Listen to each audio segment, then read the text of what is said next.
This is your host, Aisha Lewis Redway, and we're back with another Indie Talks. And I'm super excited because, listen, we always come across some amazing talent, and we got to keep it international. All right. So today I have the pleasure of sitting to talking with Dean Brady. No one knows me like my sneakers do. Only they know things that no one knows. They hold me tight when I am on the move. No one knows me like my sneakers do. What's going on? Hey. How's it going? All the way in Yeah. Australia. It's lovely to speak to you. Yes. I'm super excited to have this conversation. Long time coming because I know, just been some things between your team, my team, and I'm glad the It's time zones is crazy. 100%. It's been a like crazy hectic time because of the like releases of everything I got coming out as well. So it's just like hectic. But I'm glad that we pitched it in as well. Yes, and I'm excited because first of all, I know you're from Australia, hmm and one of my I guess one of my passion places I wanted to be able to come and experience as well. And I think one thing about it too, when I came across your music and really sitting there, there's a lot of under the radar artists that are just like we're just missing. And just to A be able to hundred put you percent. on my radar, like it hands down, so good, so good. So Oh, thank you. honestly, we're pleasured like down here, honestly. But yeah, I can honestly vouch for all of the people in Australia. We're doing some crazy stuff, and like we're really trying to, I don't know, make our own kind of world in like all the different music genres. But there's some amazing music coming out of Australia like now, next couple years or so. Like especially I'd say from Sydney. I know there's a lot of artists from Sydney that are doing some really amazing things with some awesome like producers who make like just absolutely crazy music. So yeah, super excited to see what comes from like the Sydney scene. Love it, love it. So let's jump into this. Kind of talk about you kind of growing up because you have your parents Mm-hmm. Banaran, right? Bunna You know, Warren, huh? Bunna Warren. Bana Warren. Yeah. Bunna Okay, yes. Warren. I Yeah, want to make yeah. sure I get that. Yeah, I want to make sure I yeah. get that. Talk about being surrounded by music and how that and growing Um, up and it basically like influenced you as a young age to shape your idealism around the industry. yeah, man. Honestly, I wouldn't be the artist or musician I am now if it wasn't for those times, like my parents teaching me music and well, not even teaching me. They never really taught. I don't know any like music theory. I don't really know A's and B's and different chord progressions and stuff. I kind of just feel like they allowed a space for us to experiment and kind of just learn new stuff. But my dad is also one of those men. He's a perfectionist, and he plays a guitar, and so he'd kind of play songs, and he would teach me and my brothers these songs, and we'd sing them together.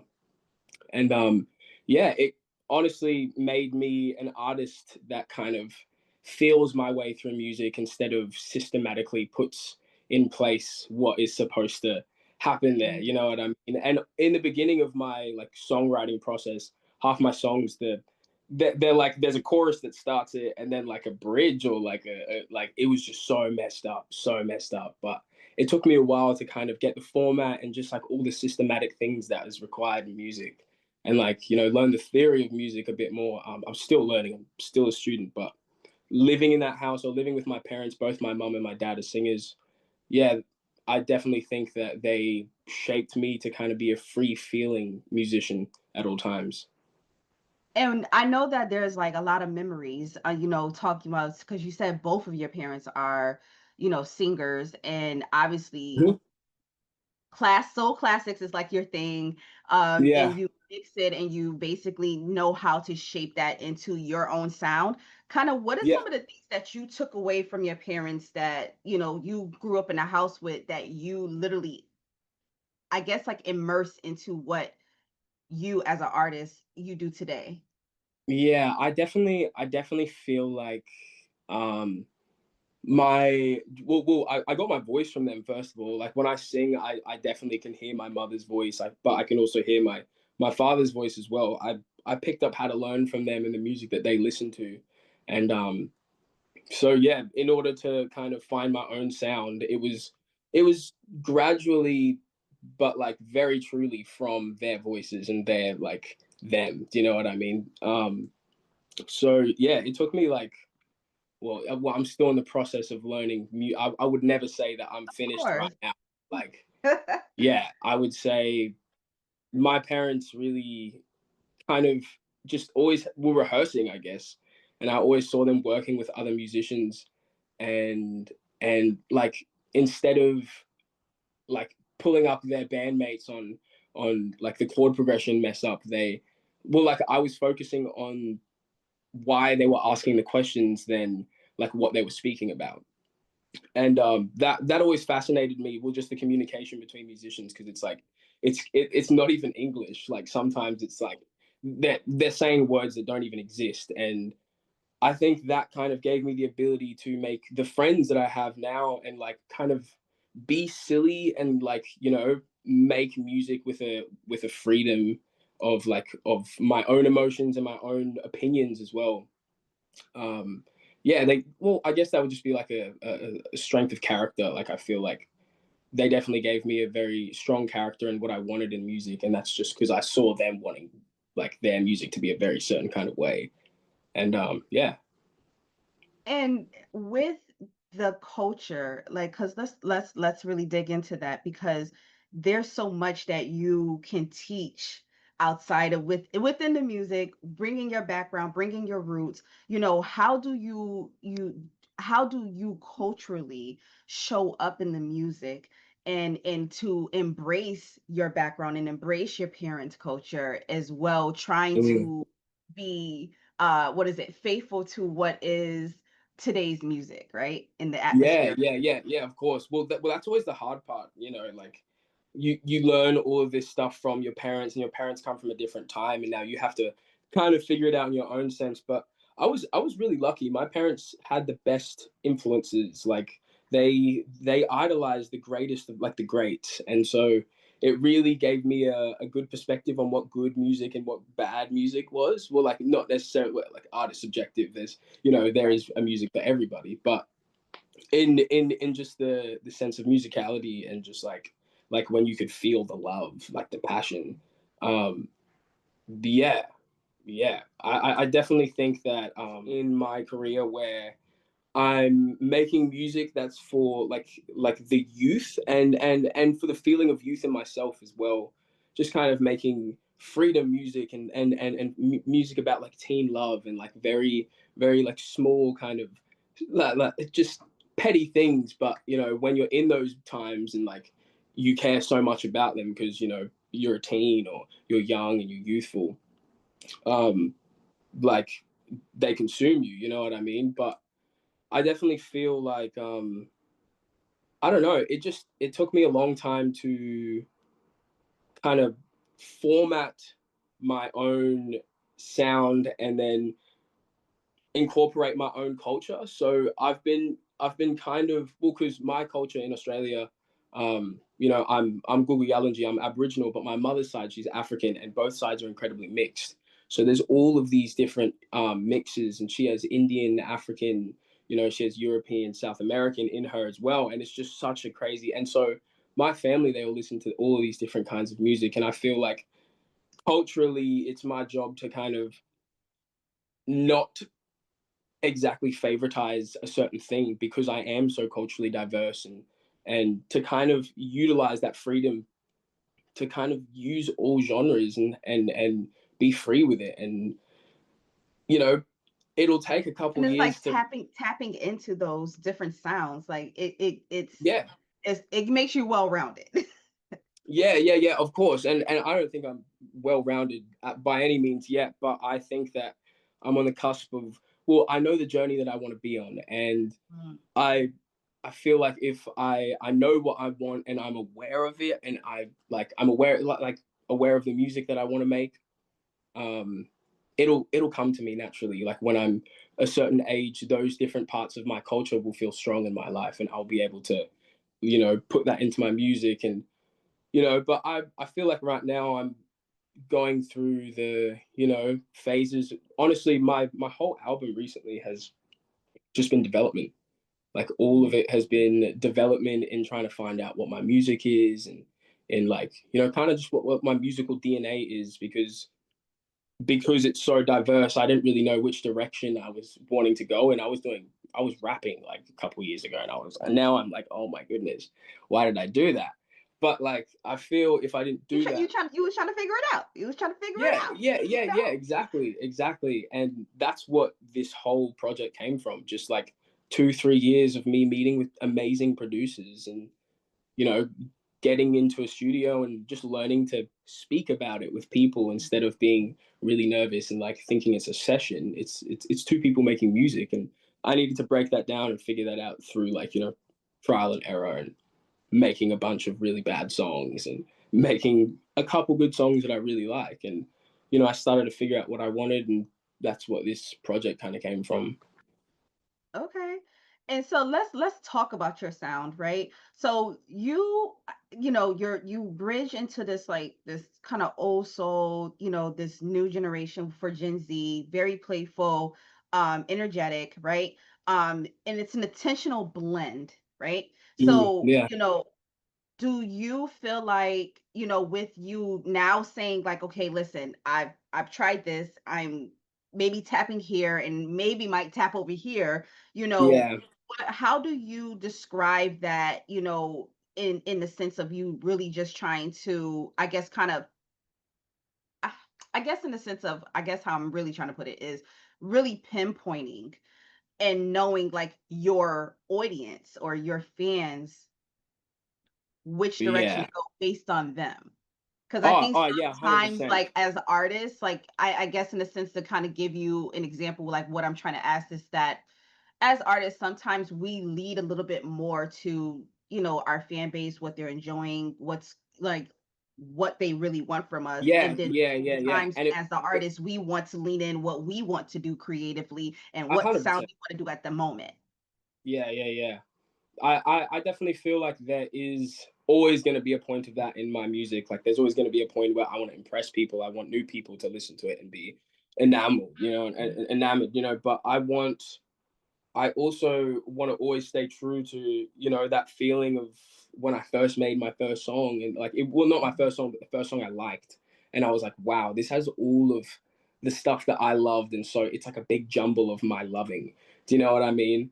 And I don't ever want to lose that. And I feel like that's the beauty in music. And that's why musicians are weirdos, because people want to listen to our weirdo stuff. Do you know what I mean? They want to listen to the stuff that like, people come up with. And maybe some people would be like, oh, that's a shit idea because it's weird. You know what I mean? It's not like cool or like you know what I mean? But I Mhm. feel that's where the juice is. That's where like the real good stuff is. And like all of the greats that we've had have all been like, little weirdos. They've been like little moving, little skinny little dudes that are like in touch with their feminine side and really sensitive, and like, and I feel like that is important to always stay true to in my music, or just in music. But um I definitely think that there will be some projects that I'm trying to try new things and impress new people, but there will always be a bass like part of it, and it'll always be like R&B soul music.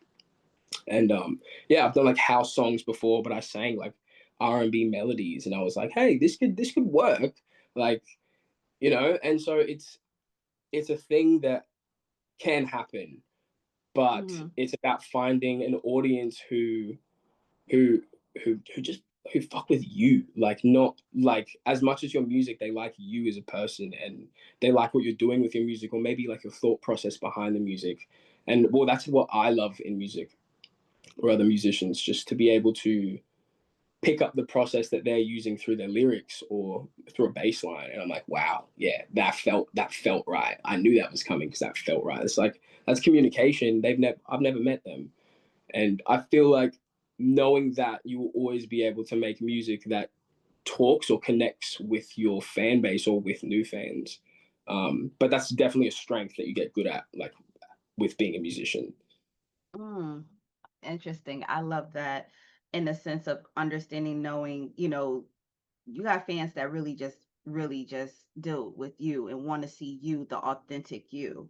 Yeah. And the one thing also about that, like you talked about like the different versions, and you also talk about just R&B. So we know you tap Yeah. into R&B.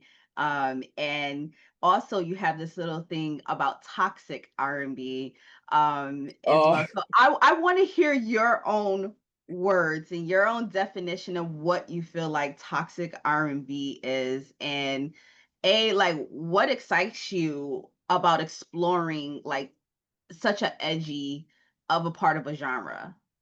well, I definitely think that R&B has always been somewhat sexy. Like it's always, had its Yes. sexy elements, and it's, I definitely think that we've kind of, well, actually, I wouldn't say calm down on like, how we speak about things, because like they used to say some crazy things back in the day, but like Mhm. now we say some crazy things too. So it's like, Even crazier.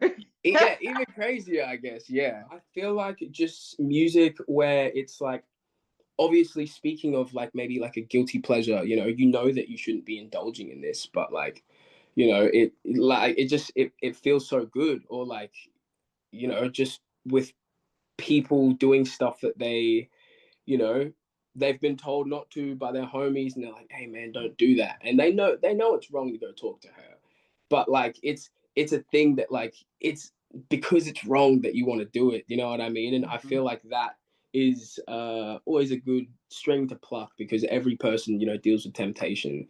And I don't know. I wouldn't necessarily put my music too far into that toxic R&B thing. I kind of just liked it at the time. I was liking a lot of music that fit into that description. But I don't know. I feel like I want to make um, music that's like slightly a bit more just on the line of like classy. You know what I mean? A little bit, just a little Like you just less. want to vibe, like very Yeah, smooth, chill yeah. And it can vibe still be R&B sexy, but type. it doesn't need to be like spoken about. You know what I mean? I feel like that makes it more sexy, and like, yeah. But well, yeah, I feel like when also I said that, I was like 18 years old, and I was listening to a shit ton of Brent Fayez, and I was like, man, this new toxic R&B shit, man, it's crazy. Like, oh, but I've Listen, definitely I'm grown here up a for little some bit, Brent Fayez and and who else we got? Bryson Tiller, all of the like uh, love it.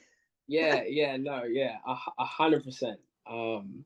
But yeah, I've had a couple years of growing up since then, and I feel like I want to put a similar vibe out there, but just a bit more, you know, how would I say it, wholesome. I don't know if it was. I don't want it to be like family friendly, but like I just don't want it to be like like Gotcha. you know what I mean. I don't want to like say Understood. lyrics that Understand. I'll be thinking, but like Got you. So yeah. as we're talking about like this the particular sound, so your latest single, right? Sneakers. Very feel like really good chills, like vibes, confident, and I really feel like this single is timeless, right? In the sense of the element of really how you really talk about sneakers in relation to, just your everyday life, right? Oh yeah, 100%. I definitely think that song came out of this thing of, I started to look at the way people dress, and like I was like, man, swag matters. You could tell what type of person like they are by their shoes or by their pants. And I started to realize, man, you can tell the type of person I am by my shoes.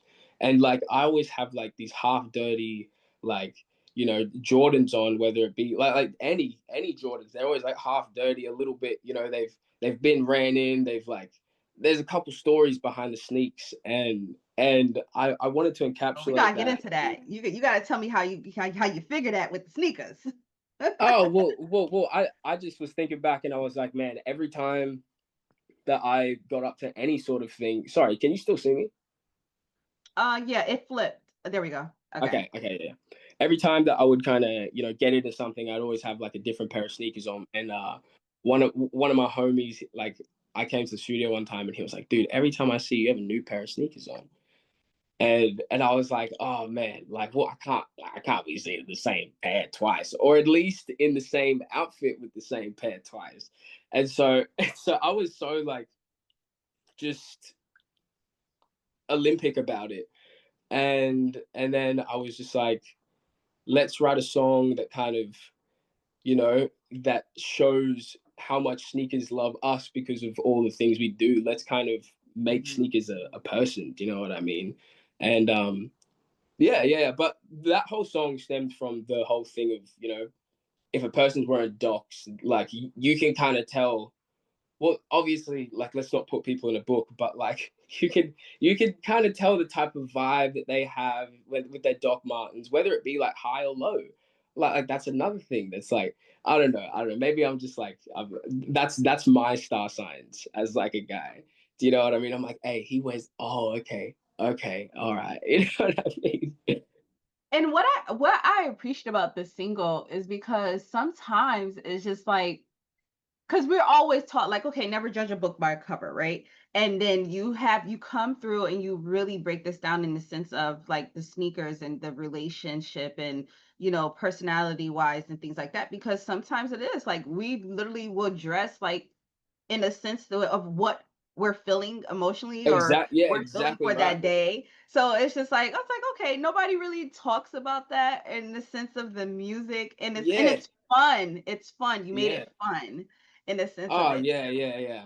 Yeah, oh, 100%. I had to. Sneakers are a cool thing. It's a cool way to express yourself, and it's just it's a thing that's always, I feel, elevated my confidence. And I don't know, I could wear a whole outfit, but it doesn't look good until I wear a nice pair of sneakers, and it kind of, I don't know, like it makes the pants look better. But like so, Right. Listen, because we supposed to make the clothes, right? We supposed to make the clothes, make the shoes. The shoes now the shoes is just the added yeah. part of that, right? To elevate it. Hmm. Um, I want to go into basically your storytelling, right? Since we were talking about this new single, so guys, sneakers is on the platforms. Please make sure you Hmm. download, Yeah. get it, support. It takes Oh, a lot to be an 100%. independent artist. Okay, do your thing. Um, let's go into your storytelling, right? What kind of talk about your role into writing, the writing process, and are you usually just coming from, because some of the music that I definitely heard, like I said, it's I love the analogies and the perspectives and how you're tuned in. Do you really you pull from these live experiences, or it's just more like, hey, you know what, I have this imagination that is just running Yeah. wild. Like, Yeah, where do honestly, you yeah. pull from to help you with your story process? Um, I feel like I've always been quite well, I've always just tried to be really aware of my surroundings.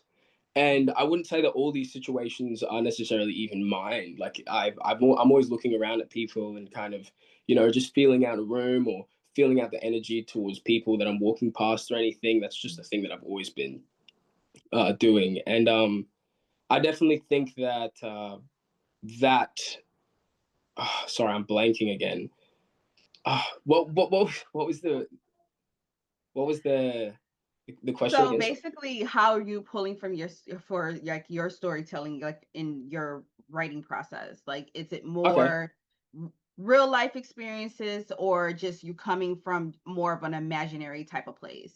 Okay. Oh, yeah. Well, honestly, yeah. When I wrote a lot of these songs, like I was still a kid, so like like sneakers. That was one of the first ever songs that I wrote, and I was like, with some cool people, and I was like, man, this is so sick. So I'm gonna write this song. But I don't. I would say half of the songs that I've written come from either somebody else or like the story itself, or it's something I've seen, and it's just because there's so much gold out there, and I feel like if every story I ever told was a story of my own, then I'd be chasing stories all the time.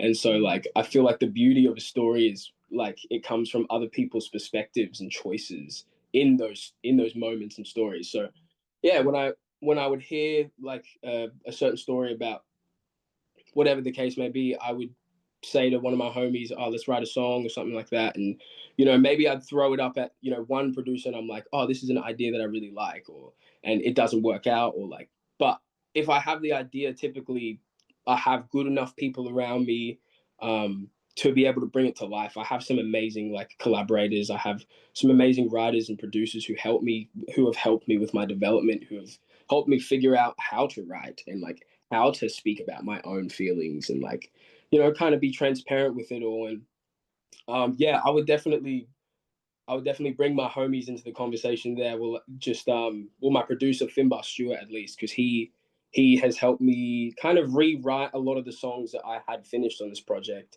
because I wrote them when I was 17 or 18, and I released them when I was 20. So I was like, oh, okay, let's rewrite these and let's kind of give them a new feel, like a Finbar feel, because Finbar is also, I have to say his name because he is one of the craziest producers in Australia.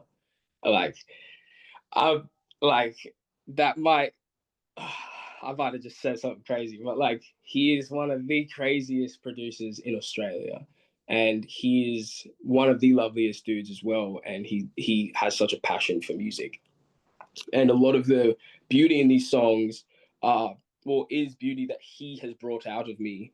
And well, then okay, what does that mean? And then, okay, well then, keep talking about that. And I'm like, oh, okay, yeah, but what if I don't want it? And he's like, no, just talk about it. I'm like, okay. He has helped me so much through the writing process of things. And also one of my other homies, his roommate actually, Boy Soda, he's an artist from Sydney. Go check him out. He has one of the craziest discographies when it comes to R&B and soul music, and he is just but yes, a lot of the writing itself, it's art between my closest collaborators and myself, I would say. Yeah. And would you say, as you said that, you have been learning and really evolving, especially since you said that you wrote some of these songs very young and then started, kind of putting them out there. What has been the most hardest part about being vulnerable when it comes to your Ooh, music? man, I feel like that's the biggest, speed bump in being an artist in the first place, trying to be authentic and trying to be real to yourself. And you know that's something that we all kind of struggle with, because we want to be cool and we want to make stuff that isn't necessarily, guys want to talk about girls that they don't get a lot of the time, or money they don't get, or you know what I mean, and I feel like the realness in it comes from a certain certainty. Does that make sense? So I get what you're saying. So in a sense of just when it comes to being vulnerable, right? It's just putting out things that are, I guess, in a sense of either, let me see the word I'm looking for, I want to grab.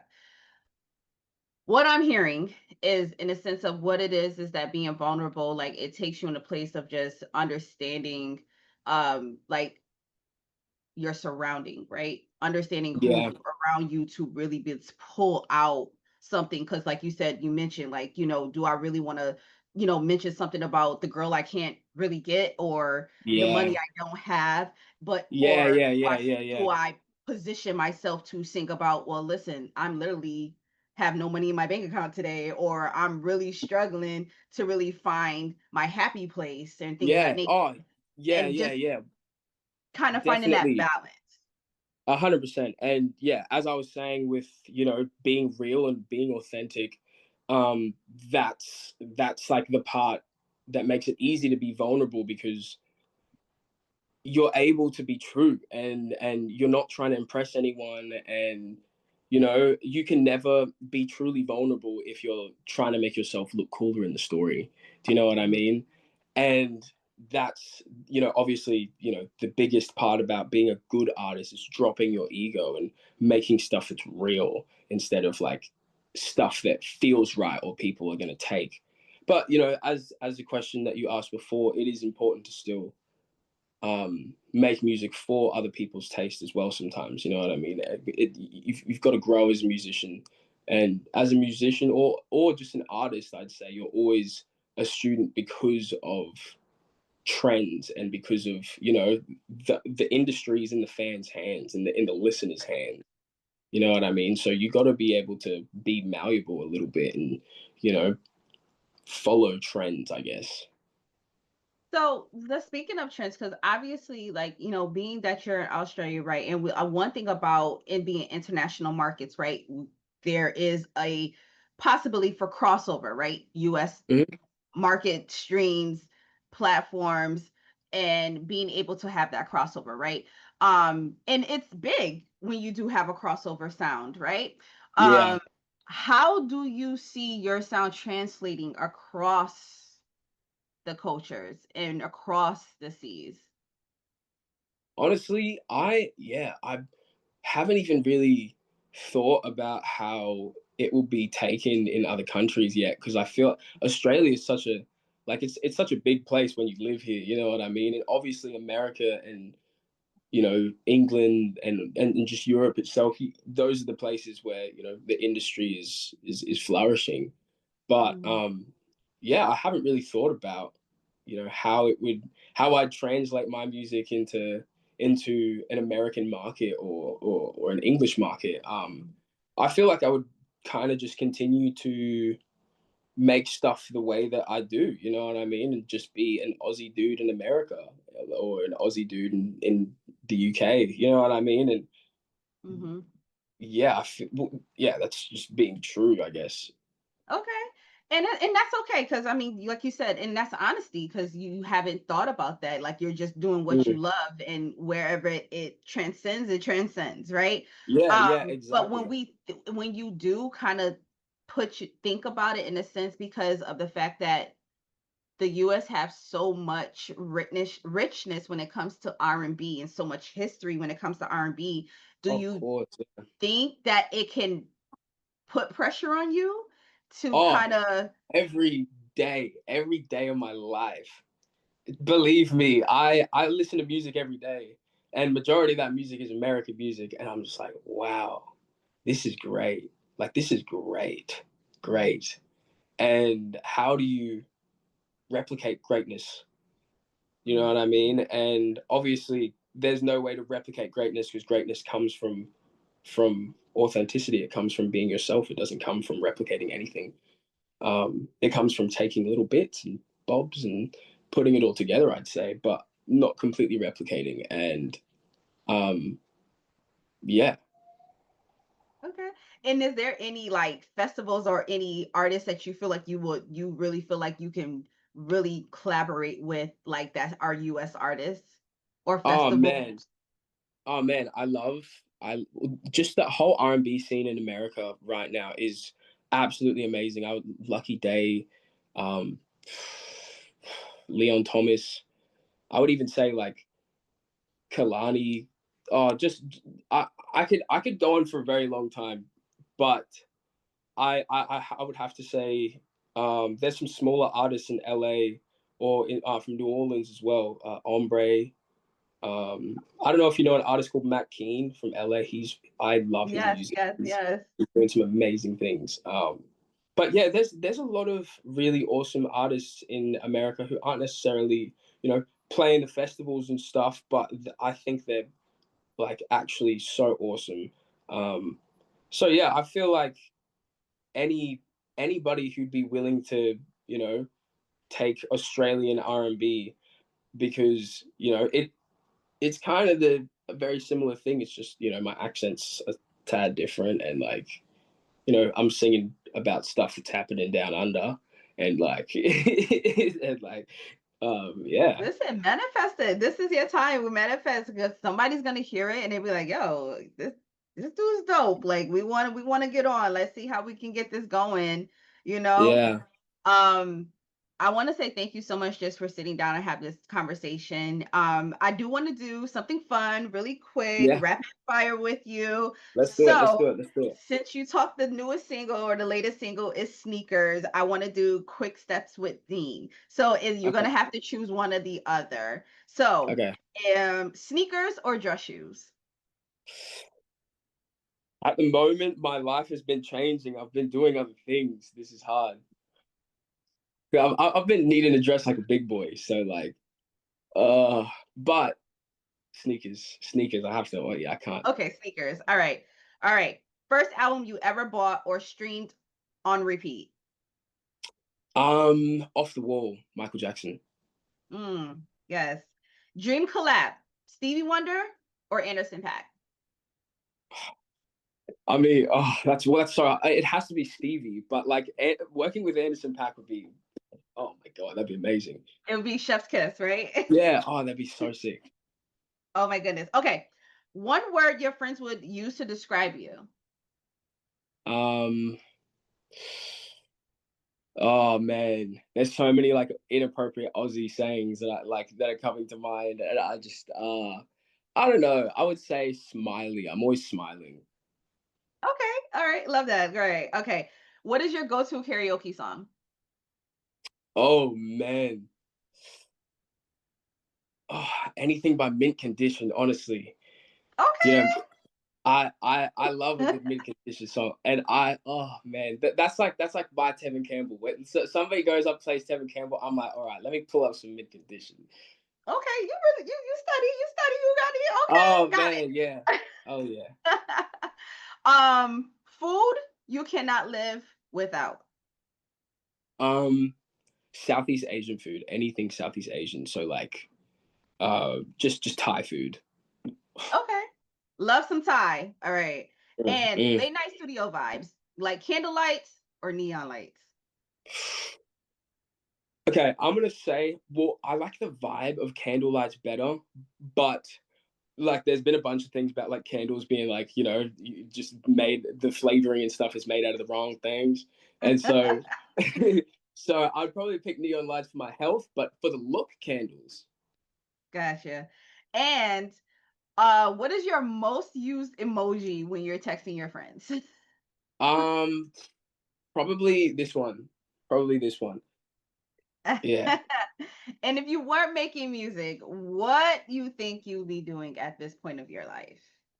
Man, I've thought about this so many times. I feel like, well, my end goal is to have a farm and to, muster cows and, be able to have my own little, ecosystem going on. And we have some rich land here in Australia. We have some beautiful land here in Australia. So I would love to kind of do that. And if I wasn't doing, music, I feel like I'd get into farming or something. Australia has a lot of good, farms and a lot of good agriculture work and stuff. So, or maybe like ranger and forestry and rangering and stuff like that. I'd get Okay. into stuff with the environment and stuff. There's a lot of beautiful country and bush around here in Australia, and I I know. feel I like it'd be can't good to wait to preserve it. visit one day.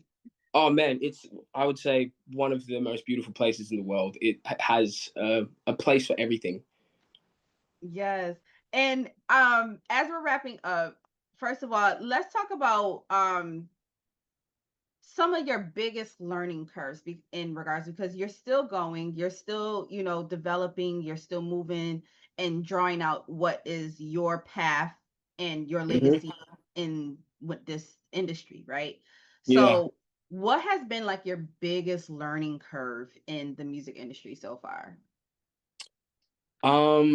Probably figuring out that I have to be a lot more external than I thought I needed to be. Well, not that I thought that I needed to be. I just never really thought about it. You have to be, good with people. You have to be friendly at like, and you can't.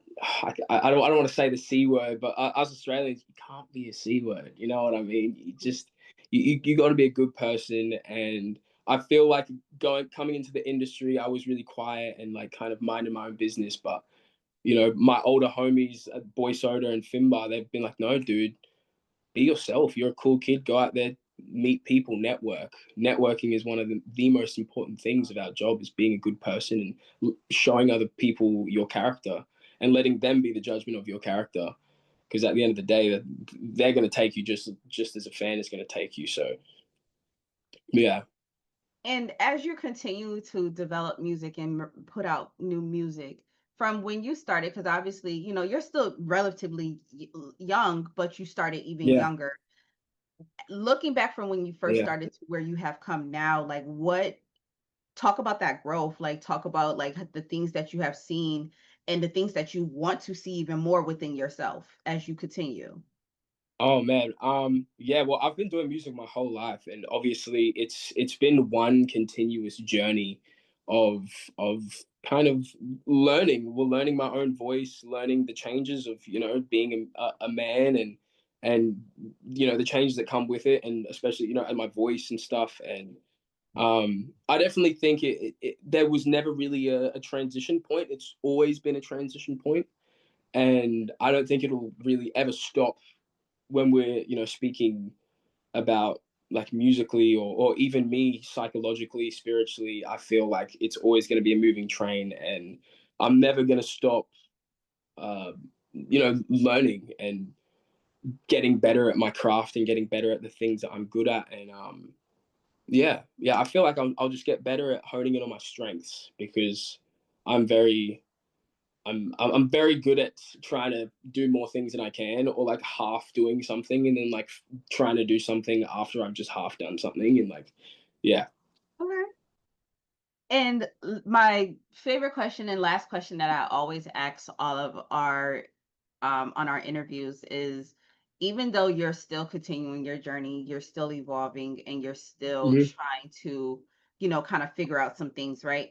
What words of encouragement are you able to offer other artists who may feel like, what, I don't know how to start, but I'm starting, or that have started and just probably feel like they're at this block, or they're just trying to figure out Mm.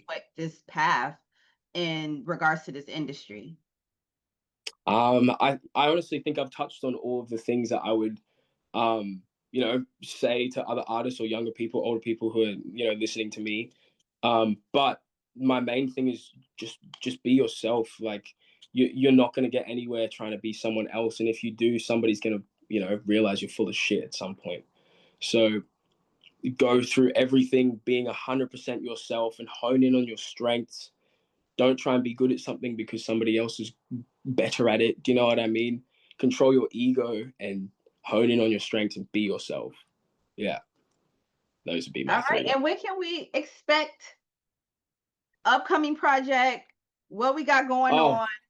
Let's talk oh, about it. this whole year I'm gonna have music rolling out, just rolling out. So I have a whole Just gonna be giving mixtape. it to us. Yeah, I'll have a whole mixtape or album. Yeah, it's my debut album, pretty much my first ever album. So it's so exciting. But yeah, I made this with the intention of, I don't know, kind of wanting to shock people and kind of move people away from my first song that I made, which is Falling. And people kind of knew me as the Falling Kid, and I was like, okay, let me release you know a whole project of different things, all of these different kind of genres or different sounding songs. And yeah, so this whole year we're pretty much going to be releasing song after song. I don't want to say like in the time frames in between songs, because they might change and stuff, but Right, of yeah, course. there's going to be songs coming all throughout this year, and I'm sure there's going to be more projects after that. I am on the moving working train, and I'm super excited to just make music at the moment and like really hone in on all that stuff. So Okay. And as and I'm gonna actually thought about one other thing, because I know that we're in the fourth quarter, here in the US when we come to our music and things like that, right? yeah. So as you releasing new music, right? Super excited for that. Can't wait. What is like one of your major goals that you want to end 2005 with, going into 2006? I definitely I definitely just want to get more eyes on me. I still feel like I'm still really early in my development as an artist. I was just Mhm. really fortunate enough to make really crazy music early on. And so, yeah, I definitely just want to keep developing and you know, keep getting better at my music muscle because um I know that I want to be able to come to America and, you know, go to LA, oh no, go to the UK and stuff, and just be able to look internationally with my music because Australia is so big and there's so many things here to do. There's so much amazing stuff, but I feel like, you know, America and all of these other countries have um, just everything else, everything that we need over here. But yeah, I would say by the end of 2026, I yeah, I should be over in America like a lot. Not like Listen, speak it. not like being listened to, but like I personally should be over there working a lot more. And then Mhm. you know how the music goes, like comes out, Right. you know, a so and You so never amount of know time. what's gonna happen. You never Yeah, know. yeah, yeah, exactly. It might just I really love it. spark and really take off, and you never know. Oh, 100%. 100%. Well, Dean, thank you so much for this interview. Thank you for this conversation. It has been Oh, so thank amazing, you. so Yeah, fun. honestly, thank you so much. My mind has been in a bit of a circle. I've like kept, you know, speaking on these tangents, and you know, thank you for being patient with me and helping Of with my course, of questions and stuff course. like that. You've been absolutely amazing. Yeah, but thank you for having me. Thank you for allowing me to speak on your platform. And yeah.